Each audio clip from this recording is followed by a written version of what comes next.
Bonsoir et merci de nous accompagner en ligne depuis la région parisienne. Bonsoir. Eh bien, en Côte d'Ivoire, le président français Emmanuel Macron a soutenu la voie des urnes comme moyen légal pour atteindre le fauteuil présidentiel.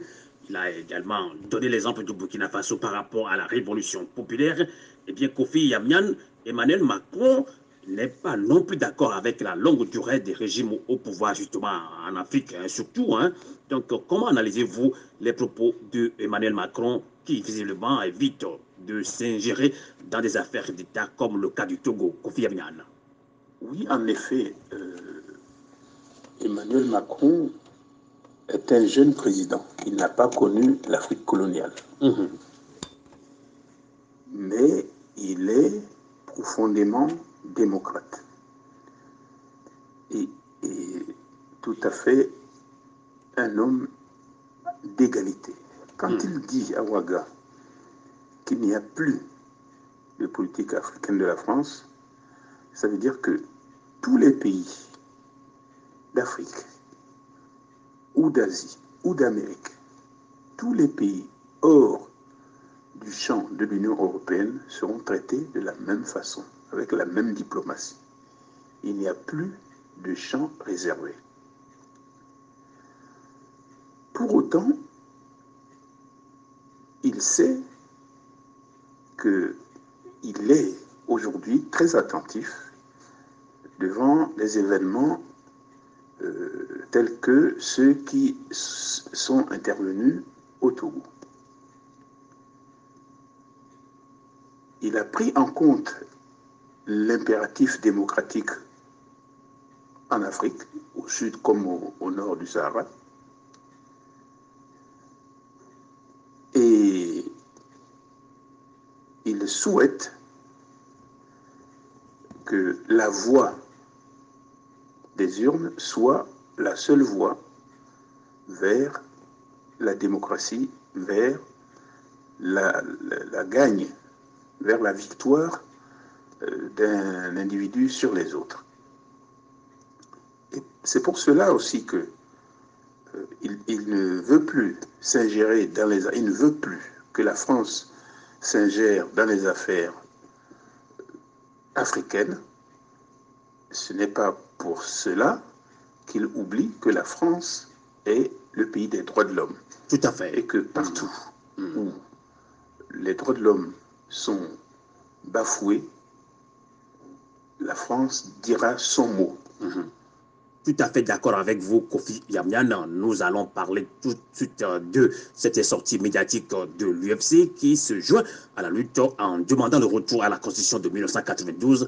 La Giglisso Olympio, que vous connaissez très bien, l'opposant charismatique, comme on l'appelait, a demandé à son allié Faure Gnassingbé d'écouter la voix du peuple et de ne plus se présenter en 2020. Kofi Yamian, comment analysez-vous alors la prise de position de l'UFC contre son allié? En disant au président Faure de renoncer à se présenter aux élections en 2020, Giglisso Olympio n'est pas dans la ligne de ce que demande le peuple togolais. Le peuple togolais manifeste depuis le 19 août pour demander le départ immédiat et inconditionnel. Tout à fait, ça c'est vrai. De Faure. C'est d'ailleurs très étonnant que depuis le 19 août, Giglisso Olympio ait attendu la fin novembre, c'est-à-dire 4 mois après, pour dire ce qu'il vient de dire. Mais soyons positifs. Si Faure, qui est son allié, entendait ce qu'il a dit et décidait aujourd'hui de dire aux Togolais, oui, en effet, je ne me représenterai pas en 2020. Ce serait déjà une grande victoire. Tout à fait, ça Parce c'est que clair. dans la réalité, un président qui dit qu'il n'est plus candidat à sa propre succession n'est plus président dans la tête des gens. Il est déjà fini. Ce serait déjà un bon pas accompli. Donc, il faut dire merci à Giglisso Olympio d'avoir fait une telle sortie. D'accord. Et surtout, lui dire de convaincre Faure, de l'écouter. D'accord. Surtout de convaincre Faure de l'écouter, c'est la grande question. On verra si Faure Gnassingbé va écouter son allié JPC Olympio. Et là, face à cette vague de contestation, et vous l'avez dit depuis le 19 août, il faut rappeler quand même qu'il y avait eu aussi une très grande manifestation le 2 août, qui a démarré d'ailleurs le 2 août, et ça en est suivi plus tard le 19 août. La situation, ou bien les manifestations se sont amplifiées. Alors aujourd'hui, la situation semble aller en défaveur de Faure Gnassingbé au vu de la mobilisation populaire. Là, il faut qu'on le dise, et au même moment, Faure Gnassingbé s'accroche au pouvoir. On peut se poser la question, Kofi Yamyan, jusqu'où peut-il aller? On parle justement de Faure Gnassingbé selon vous. Oui, la situation semble aller en défaveur de Faure Gnassingbé. La situation lui échappe, comme elle a échappé à tous les dictateurs que le monde a connus. Qui aurait pu penser un seul jour que Ceausescu en Roumanie aurait fini dans les conditions où il a fini? Faure Gnassingbé veut toujours compter sur sa force physique, sa brutalité, son armée, sa milice, pour tuer, pour effrayer, pour assommer, pour continuer à affamer le peuple togolais.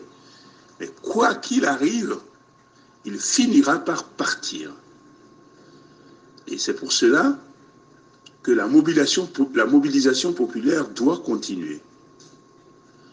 Et cette mobilisation est et doit être le pilote de l'avion dans lequel se trouvent les négociateurs issus de l'opposition, c'est-à-dire les responsables des oppositions.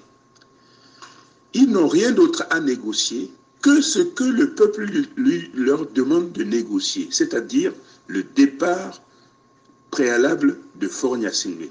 Okay. Tout le reste n'est que poudre aux yeux.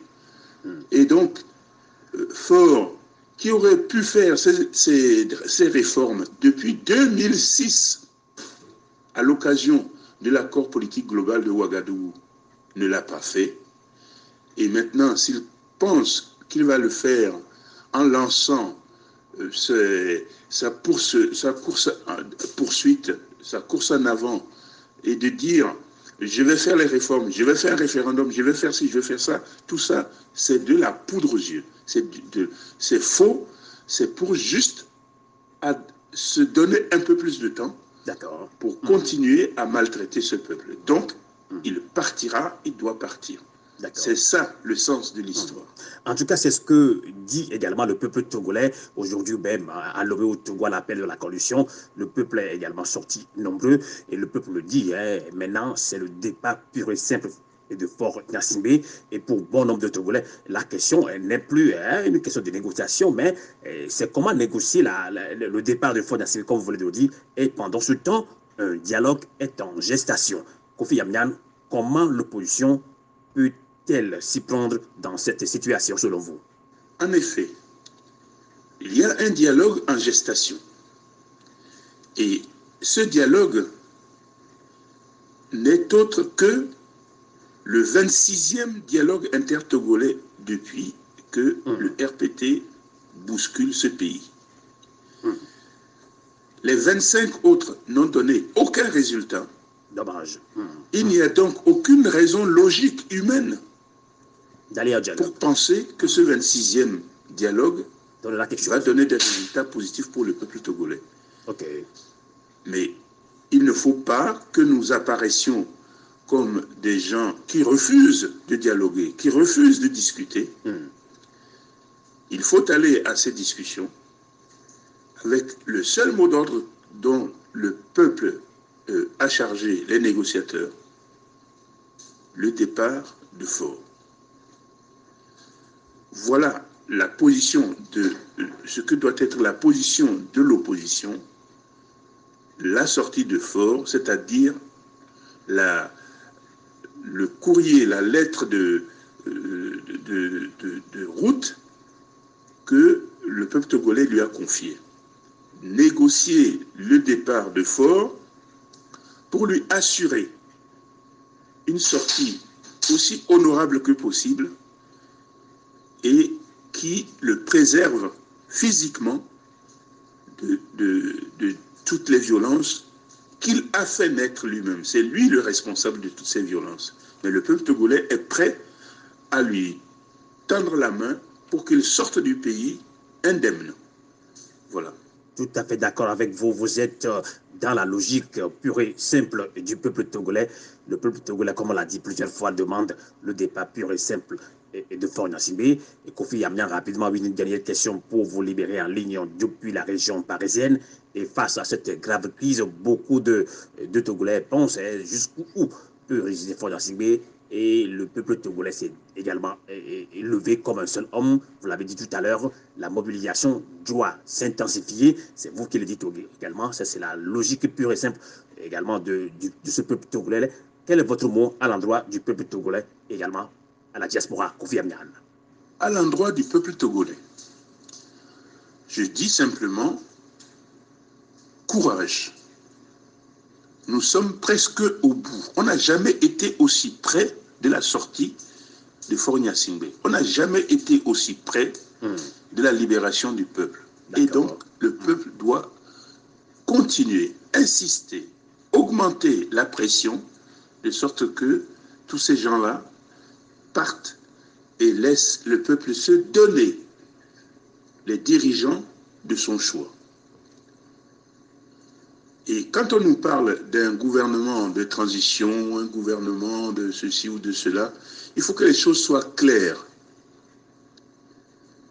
Faure part, le gouvernement démissionne, l'Assemblée nationale est dissoute, et puis il y a un responsable de la transition qui est désigné par le peuple togolais, par les oppositions,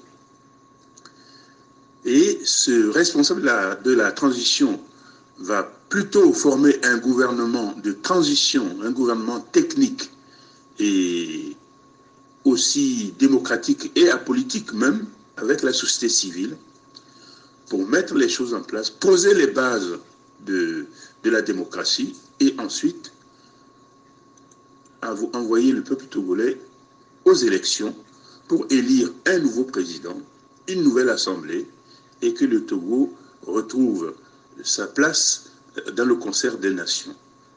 Dans ce gouvernement technique, il faut être tout à fait clair.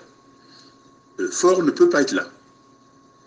Ni aucun de ses ministres, ni aucun des anciens ministres du général Eyadema, parce que tous ces gens-là constituent un symbole, le symbole de la violence, le symbole de l'injustice, le symbole de la mort que les Togolais ne supporteraient plus.